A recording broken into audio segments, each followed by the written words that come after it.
A ver, el texto es un texto de Gabriel García Márquez, es un cuento de Gabriel García Márquez, que bueno, recuerdo que nació en Aracataca, en Colombia, en 1927 y murió en México en 2014.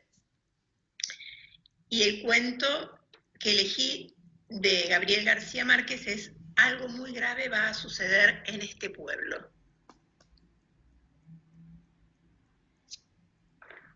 Imagínese usted un pueblo muy pequeño, donde hay una señora vieja que tiene dos hijos, uno de 17 y una hija de 14. Está sirviéndoles el desayuno y tiene una expresión de preocupación. Los hijos le preguntan, ¿qué le pasa? Y ella les responde, no sé, pero he amanecido con el presentimiento de que algo muy grave va a sucederle a este pueblo. El hijo se va a jugar al billar y en el momento en que va a tirar una carambola sencillísima, el otro jugador le dice, te apuesto un peso a que no la haces. Todos se ríen, él se ríe, tira la carambola y no la hace. Paga su peso y todos le preguntan qué pasó, si era una carambola sencilla. Y él contesta, es cierto, pero me ha quedado la preocupación de una cosa que me dijo mi madre esta mañana sobre algo grave que va a suceder a este pueblo. Todos se ríen de él, y el que se ha ganado su peso regresa a su casa, donde está con su mamá, o una nieta, o en fin, cualquier pariente, feliz con su peso, dice y comenta. Le gané este peso a Dámaso, en la forma más sencilla, porque es un tonto. ¿Y por qué es un tonto? Porque no pudo hacer una carambola sencillísima, estorbado con la idea de que su mamá amaneció hoy, con la idea de que algo muy grave va a suceder en este pueblo. Y su madre le dice, no te burles de los presentimientos de los viejos, porque a veces salen. Una pariente oye esto y va a comprar carne. Ella le dice al carnicero, deme 1 kilo de carne. Y en el momento que la está cortando le dice, mejor córteme 2, porque andan diciendo que algo grave va a pasar. Y lo mejor es estar preparado. El carnicero despacha su carne y cuando llega otra señora a comprar su kilo de carne le dice, mejor lleve 2, porque hasta aquí llega la gente diciendo que algo muy grave va a pasar y se están preparando y comprando cosas. Entonces la vieja responde, tengo varios hijos, mejor deme 4 kilos. Se llevan los 4 kilos y para no hacer largo el cuento, diré que el carnicero en media hora agota la carne, mata a otra vaca, se vende toda y se va esparciendo el rumor. Llega el momento en que todo el mundo en el pueblo está esperando que pase algo. Se paralizan las actividades y de pronto a las 2 de la tarde alguien dice, ¿se ha dado cuenta del calor que está haciendo? Pero si en este pueblo siempre ha hecho calor. Tanto calor que es pueblo donde los músicos tenían instrumentos remendados con brea y tocaban siempre a la sombra, porque si tocaban al sol se les caían a pedazos. Sin embargo, dice uno, a esta hora nunca ha hecho tanto calor. Pero a las 2 de la tarde es cuanto hace más calor. Sí, pero no tanto calor como ahora. Al pueblo desierto, a la plaza desierta, baja de pronto un pajarito y se corre la voz.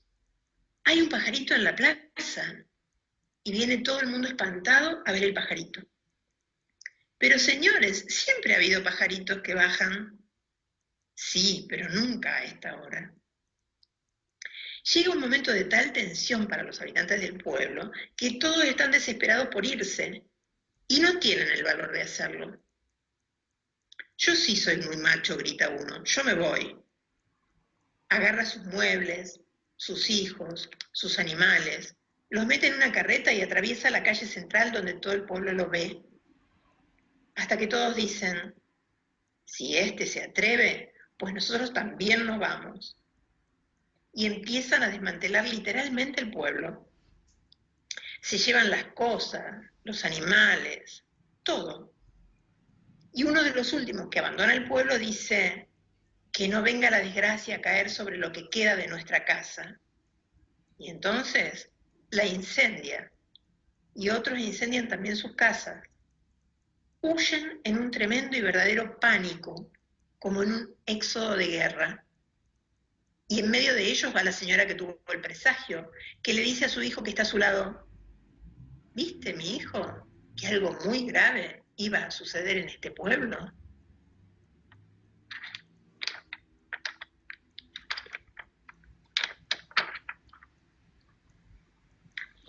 Ese es el cuento del genial Gabo. Y ahora voy a leer El amor es una goma elástica. Este es un relato que hace Hernán Cassiari, que, bueno, nació en Mercedes, provincia de Buenos Aires, en 1971. Y es el que dirigió la revista Orsay, que ahora ya no sale más.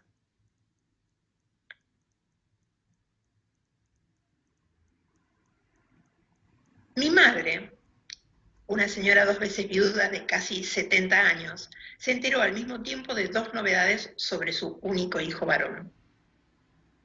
Primero le dijeron que me había dado un infarto, que yo estaba grave en el extranjero y que mi vida pendía de un hilo. Un rato después le confirmaron que durante la desgracia no me acompañaba mi esposa ni mi pequeña hija, sino una mujer desconocida a la que mi madre bautizó inmediatamente la otra, y a quien le adjudicó la culpa de mi episodio cardíaco, de mi desbarranco sentimental y de mis futuras desgracias económicas. Chichita, mi madre, es así. No le gustan mucho las medias tintas. Una vez que supo que además de infartarme me había divorciado, sacó un pasaje a la ciudad del extranjero donde yo agonizaba. Su objetivo era llegar a tiempo para poder matarme con sus propias manos antes de que lo hiciera el coágulo de grasa que me obstruía el corazón. Por favor, que alguien la detenga en el puerto, le decía yo a mi mejor amigo Chiri por teléfono, mientras 2 enfermeras me entubaban en el hospital. En el barco que la llevaba a mi encuentro, Chichita lloraba y lloraba. Intentaba calmarse, pero no podía decidir qué situación la ponía más triste, si el infarto o la separación matrimonial. De hecho, evitó contarle a su propia madre Beatriz, de casi 90 años, lo que me había ocurrido. Mi abuela había estado casada 1 millón de años con mi temible abuelo Marcos y jamás se le había pasado por la cabeza el divorcio. Chichita le ocultó a su madre la desgracia del nieto para preservarla de las tristezas, pero si hubiera tenido que hacerlo, me dijo después, le habría informado sobre el episodio cardíaco y no sobre el cambio en mi estado civil. A mi madre lo segundo le parece más trágico. A mí me cuesta pensarlo en esos términos porque una de las 2 noticias es una decisión meditada, abre puertas de esperanza en la habitación del futuro y sobre todo libera a una pareja de su error.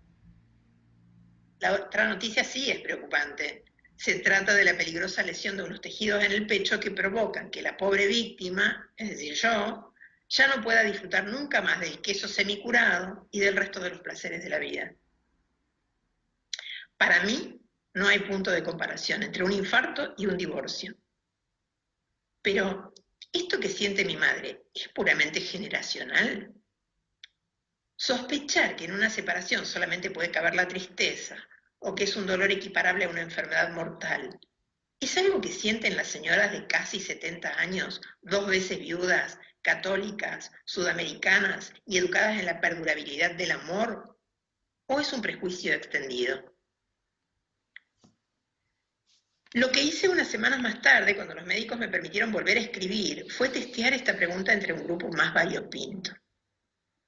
Escribí un relato sobre los detalles de mi infarto en donde de un modo lateral, sin explicar mucho y haciéndome el desentendido, dejaba entrever también que me había divorciado.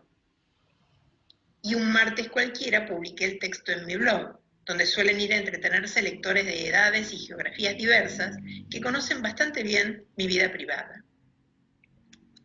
Les quise contar a ellos el asunto del mismo modo que se enteró Chichita, es decir, de sopetón, para espiar sus reacciones en los comentarios. Lo que hice fue simple. Envolví la noticia de la separación, entre otras novedades de la trama, como si fuese un elemento sin importancia de la banda sonora. Si hubiera tenido que elegir el peor momento para morirme, habría sido ese, escribí. No solamente estaba en un país que no era el mío, también me había separado de Cristina después de 15 años, y la única persona que sabía que yo estaba en Uruguay con Julieta era la propia Cristina. Y para peor, el equipo de fútbol más bullicioso de Montevideo acababa de salir campeón, y el tráfico a los hospitales era imposible. Después de ese párrafo, seguí con la narración cardíaca hasta el final, haciéndome bastante el boludo sobre el otro asunto. El resultado fue alucinante. A la mayoría de los lectores les importó poco o nada que yo haya estado al borde de la muerte. Minimizaron mi tragedia. Les chupó un huevo que ya no pudiera fumar, ni almorzar fritangas, ni cosechar porro en mis macetas. El gran debate de los comentarios del blog fue la grandísima tragedia de la separación. En el fragor de la charla grupal, muchos dieron por sentado que mi ex mujer había sido abandonada, o por lo menos que estaba sufriendo. Sintieron tristeza o decepción por la noticia del divorcio, y casi ni les llamó la atención la trama principal, ni los detalles sobre el infarto de miocardio. Una lectora mexicana grabó un video en YouTube diciendo que yo era un miserable. Otro lector aportó una frase de Enrique Jardiel Poncela. El amor es como una goma elástica que dos seres mantienen tirantes, sujetándola con los dientes. Un día uno se cansa, suelta, y la goma le da al otro en las narices. Otro grupo muy divertido que entiende bien la fusión entre vida y literatura confesaba que iba a echar de menos a Cristina como personaje de mis historias y que rechazaría con prejuicio cualquier aparición futura de Julieta, mi nueva pareja, a la que bautizaron con seudónimos horribles. Se habían convertido todos en Chichita. Ese relato, que tiene más de 200 comentarios muy singulares en los que yo no participo ni respondo, por primera vez en los 12 años de mi blog, apareció unos días después en un periódico muy popular de la Argentina, y mi abuela Beatriz, la anciana que no debía enterarse de lo que me había pasado, se enteró. Mi madre fue a visitarla la tarde siguiente y mi abuela estaba más silenciosa de lo habitual. Después del té, madre e hija se sentaron a ver la televisión. Mi abuela entonces preguntó sin vueltas, ¿así que Hernán tuvo un infarto? Mi madre, sorprendida, le dijo que sí. Decile que se cuide, que no sea pago. Mi madre asintió otra vez y las dos volvieron a quedarse en silencio. Al rato, mi abuela arremetió de nuevo. ¿Y es verdad que se separó, como dice el diario?, preguntó con los ojos suspicaces. Chichita suspiró profundo, previendo el melodrama, y le dijo que sí, que ya no vivíamos juntos. Entonces, mi abuela Beatriz bajó la vista. Ay, nena, qué suerte, dijo. Si yo hubiera podido hacerlo en mis tiempos,